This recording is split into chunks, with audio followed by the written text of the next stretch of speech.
Voter इतना समझदार हो गया, हर पॉलिटिकल आदमी अपना सोच के करता है।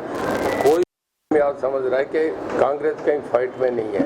जयप्रकाश की अपनी कोई इमेज नहीं है ना, उनके मेरे अगर कैंडिडेट में है तो लोगों को रणजीत सिंह की छवि का पता है और उसकी छवि का भी पता है।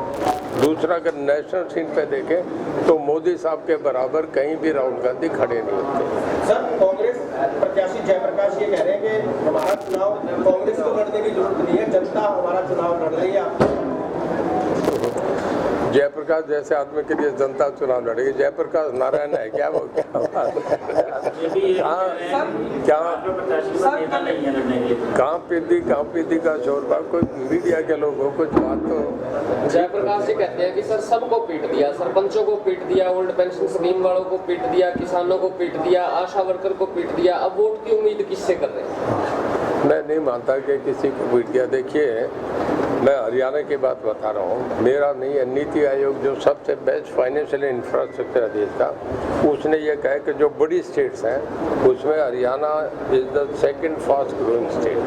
तो हर तरीके से हम आगे बढ़ते जा रहे हैं। देश हमारा दुनिया की 5 जो बड़ी इकॉनमी है, मैं नहीं कहता ये ना कुछ ऑर्डर कह रहा है, 211 कंट्रीज है उसमें आज इंडिया पहली 5 इकॉनमी में एक है।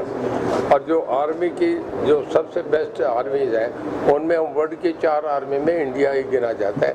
अब कहाँ पीटने के बाद ये सब आपका जब ग्रोथ बढ़ता है, जीडीपी बढ़ता है आपका, तब ये सारी चीज़ें रेटिंग में सामने आती हैं। नहीं, इस तरीके की कहीं वारदात होती है, पर्सनल कोई हो जाता है तो उसका तो लॉ एंड एडमिनिस्ट्रेशन का मामला है, वो स्टेज पे फैसला लिया जाता है, उस वक्त की सिचुएशन पे फैसला लिया जाता है। कई बार पत्थर फेंका जाता है तो पुलिस को फायरिंग भी करनी पड़ती है। ये भी होता है, जब बाबा रामपाल को अरेस्ट कर तो बहुत कुछ एक्शन करना पड़ा, जब दूसरे बाबा राम रहीम का मामला है तो भी करना पड़ा। तो गवर्नमेंट का काम है, वो तो कानून लॉ एंड ऑर्डर मेंटेन करने के कुछ करा जाता है। पर ये पीट दिया नहीं पीट दिया ये तो जंगली भाषाएं। अब जेपी जैसे आदमी के मुंह से बातें चलती है, इसका कोई जवाब थोड़ा ही होता है। तो कह रहे हैं कि सर राम रहीम को लेकर सॉफ्ट कॉर्नर भी है बीजेपी के अंदर, जब इलेक्शन होता है बाबा राम रहीम बाहर आ जाता है। नहीं, ऐसा कुछ नहीं है।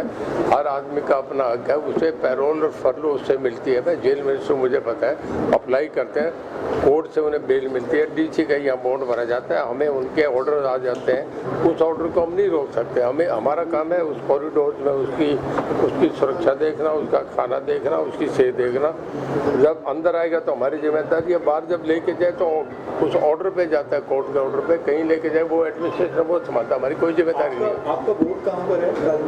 आपका वोट कहाँ पर? मेरा सिरसा में। वहाँ डाल के फिर यहाँ आएंगे? मॉर्निंग रात को जाके सोऊंगा, मॉर्निंग वोट डाल के आ जाऊँगा, फिर यहाँ आ जाएंगे।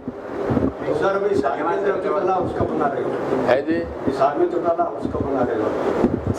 मैं ये तो नहीं चुटाला हिसाब में उठाऊंगा, मैं घर बनाऊंगा, किराए पे ले लूँगा। एक मैसेज होता है कि जब भी कभी कोई चीज़ मैनिफेस्टो रिलीज हो, पार्टी का कोई बढ़िया चीज़ जब कही जाए तो वहाँ सब लोग अच्छे जो सीनियर्स हैं बैठ के प्रेस कॉन्फ्रेंस करते हैं और ये दिखे कि पूरा चेहरा सामने आया। कांग्रेस का जब से इलेक्शन शुरू हुआ है, मतलब इनकी मीटिंग का भी कोई फोटो बाहर नहीं आया, कभी कोई नॉमिनेशन फाइल हुआ है, किसी का भी नॉमिनेशन फाइल है, कोई चेहरा एकदम सामने है। अगर आप स्टेट लीडर्स गिने किसी भी पार्टी में तो 6-7 में गिनती हो जाती है। इन 6-7 में मुझे आप एक बता दो, जयप्रकाश के साथ कोई चेहरा था कि सिवाय भूपेंद्र हुड्डा के दूसरा आदमी कोई नहीं आया। और ऐसे ही जब वहाँ गए, हुड्डा साहब भी किसी के नहीं गए, वो शैलजा दूसरी इम्पोर्टेंट थी, उसके हुड्डा साहब नहीं गए।